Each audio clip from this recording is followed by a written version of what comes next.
चिरागों के बदले मकां जल रहे हैं, नया है ज़माना, नई रोशनी है। ये बड़ा खूबसूरत शेर खुमार बाराबंकी का था, लेकिन ये हर दंगे में, हर फसाद के मौके पर शायद ये शेर बिल्कुल फिट बैठता है। हम उम्मीद करते हैं कि जो फसादात में जिन घरों के चिराग उजड़े हैं, उनको सरकार के ज़रिए कुछ न कुछ राहत ज़रूर दी जाएगी। हाल ही में संभल की जामा मस्जिद के सर्वे के दौरान हुए तशद्दुद में अब तक 2500 लोगों के खिलाफ एफआईआर दर्ज कर ली गई है, जबकि इस हिंसा के मामले में 25 गिरफ्तारियां हो चुकी हैं। इस मामले में समाजवादी पार्टी के वरिष्ठ नेता माता प्रसाद पांडे ने प्रेस कॉन्फ्रेंस में पत्रकारों के सवालों के जवाब में जो कहा, आप भी सुने। मंदिर मस्जिद का विवाद चला था तो 1991 में तत्कालीन प्रधानमंत्री बीपी नरसिंह राव से अगुवाई वाली कांग्रेस सरकार के कार्यकाल में प्लेसेज ऑफ वर्शिप एक्ट यानी पूजा स्थल का कानून पारित हुआ। इसमें स्पेशल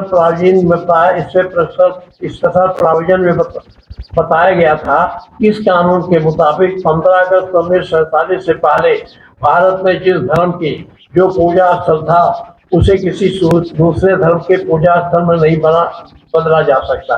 अगर कोई ऐसा करने का प्रयास करता है उसे 3 साल की जेल और जुर्माना हो सकता है। इस कानून में यह भी प्रावधान था कि दूसरे धर्म के कब्जे के सबूत मिलने पर भी कोई कार्रवाई नहीं की जा सकती। हालांकि अयोध्या में राम मंदिर के मामले को इस दायरे से बाहर रखा गया। ये कानून जब ऑलरेडी पहले से मौजूद है तो इस तरह से या तो इस कानून को बदल देते, पार्लियामेंट से कानून को बदल के तब इस तरह की कार्रवाई करते, लेकिन ये किसी बात का ये अधनाईवादी सरकार है, इसलिए अपने मनमानी ढंग से काम करती है, न किसी कानून को मानती है न संविधान को मानती है। अपने फायदे को के दृष्टिगत ये सारी कार्रवाई करते, जिसका परिणाम ये संभल का दंगल बवाल है। संभल की जामा मस्जिद मामले में हालिया तशद्दुद के वाक़े पर हमने सीनियर सहाफ़ी हुसैन अफसर और वरिष्ठ अधिवक्ता मोहम्मद हैदर से भी बात की तो उन्होंने कहा, देखिए, इस तरह के वाक़यात जो हैं वो बाकायदा रूनुमा किए जाते हैं और उसके लिए ज़मीन हमवार की जाती है कि पहले से, और इस तरह वो किया जाता है कि बाद में मारपीट भी की जाए, लोग मरें भी और उसके बाद में आप पर तमाम केसेस वो किए जाएं। संभल में भी यही हुआ कि जब अगर अदालत ने ऑर्डर किया था तो वो तो ठीक है कि अदालत के ऑर्डर को मानना चाहिए हर लॉ अबाइडिंग सिटीज़न को, लेकिन जिस वक्त वो सब पहुँचे, जलसा जुलूस लेकर बनाकर पहुँचे और नारे लगा रहे थे, इससे लोग भड़क गए और उसी में किसने पत्थर चलाए, कहाँ से चलाए, ये सब चीज़ें तहक़ीक़ की हैं और तफ्तीश की है। लेकिन इस तरह की चीज़ें नहीं करना चाहिए थी कि बाकायदा पुलिस वाले भी जोश में, जो साहब एडमिनिस्ट्रेशन से थे वो भी जोश में और वकील साहब भी जोश में, और उनके साथ में एक मजमा था जो वहाँ जा रहा था कि किसी सूरत से हम वहाँ सर्वे कर लें। तो सर्वे का ये तरीक़ा नहीं होता है जो अपनाया गया। उसके बाद में जिस तरीक़े से फ़साद पैदा हुआ वो बाकायदा एक आम तौर से लोगों का यही ख़्याल है कि वो एक साजिश थी जिसको किया गया था, और उस साजिश के तहत बिल्कुल लोगों को वरगला भी दिया गया। उस मजमे में किसके लोग थे, कहाँ लोग थे, क्या था, कि कितने फासिस्ट लोग शामिल हो गए थे, ये सब चीज़ें थी। कैसे देखते हैं कि इसमें अपोजिशन का रोल हमेशा पिछले 10-12 साल में बिल्कुल ऐसा हुआ है कि वो सिर्फ जाते हैं, जैसा जहाँ भी कोई भी इस तरह घटना होता है बस सिर्फ एक स्टेटमेंट देने की। वो तो आप देख रहे हैं कि अपोजिशन जो है उसके हालात मशकूक हैं, यानी सस्पिशस रहते हैं। वो एक रस्म के तौर से एक बयान दे दिया जाता है, लेकिन उस बयान देने से कुछ नहीं होता, बल्कि लोगों में एतमाद पैदा करने की ज़रूरत है, यकीन पैदा करने की ज़रूरत है। अभी तो हालात ऐसे हैं कि अभी वहाँ जाने की ज़रूरत नहीं है, लेकिन एक ज़्यादा से ज़्यादा अपोजिशन को दादरसी करना चाहिए, लोगों को जो परेशान हैं, जिनके घरों में मौतें हुई हैं, जिनके लोग ज़ख्मी हुए हैं और जिनकी तबाही व बर्बादी हुई हैगी, उनकी दादरसी ज़रूरी हैगी। नहीं तो अपोजिशन पर से एतबार लोगों का हटता जा रहा है। एडमिनिस्ट्रेशन की तरफ या सरकार की तरफ से हमेशा कभी भी इस तरह की चीज़ें होती आई, सरकार के जो सुपर या हायर अथॉरिटीज़ के बंदे होते हैं, मिनिस्टर्स या वो, उनकी तरफ से अपील जारी की जाती थी, हमेशा देखने में आए। लेकिन यहाँ तो सरकार नहीं, वो तो देखिए, अगर ये जो इल्ज़ाम है, अपोजिशन का भी कुछ इल्ज़ाम है कि ये बाकायदा बनाया गया था और साजिश रची गई थी, तो फिर ज़ाहिर है कि वो क्यों बोलेंगे, वो क्यों ये कहेंगे कि वो शांति रहे। शांति तो उनको डंडे के बल पर कर ही लेंगे वो। और इनको भी इन्हें दिलजोई की ज़रूरत है लोगों के, जिनके क्या तबाहियाँ बर्बादी हुई है, उनके क्या खाना पीना। और अब जो मुकदमात का सिलसिला चलेगा और गिरफ़्तारियों का सिलसिला जो चलेगा, वो एक तवील सिलसिला है। उनको इसमें कानूनी चाराजोई के लिए वकला को की टीम बनाना चाहिए और इसको बाकायदा इस तरह से निपटना चाहिए कि वो लोग अपने को तन्हा ना महसूस करें।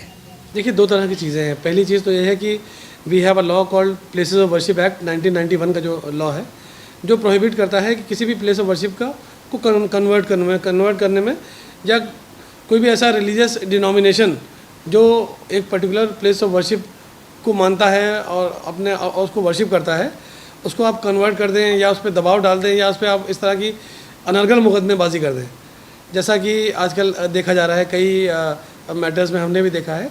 लेकिन देखिए, हमारे कंट्री में रूल ऑफ लॉ से हमारा कंट्री गवर्न होता है, तो कोर्ट्स की हायरार्की है, लोअर कोर्ट्स हैं, हायर कोर्ट्स हैं, सुप्रीम कोर्ट है। तो एक मैंडेट है, जुडिशल मैंडेट, जो कहता है कि justice hurried is justice buried, यानी कि कोई भी काम न्याय से जो जुड़ा हुआ काम है उसको बहुत तेज़ी में नहीं करना चाहिए, जैसा कि संभल में उन्होंने किया।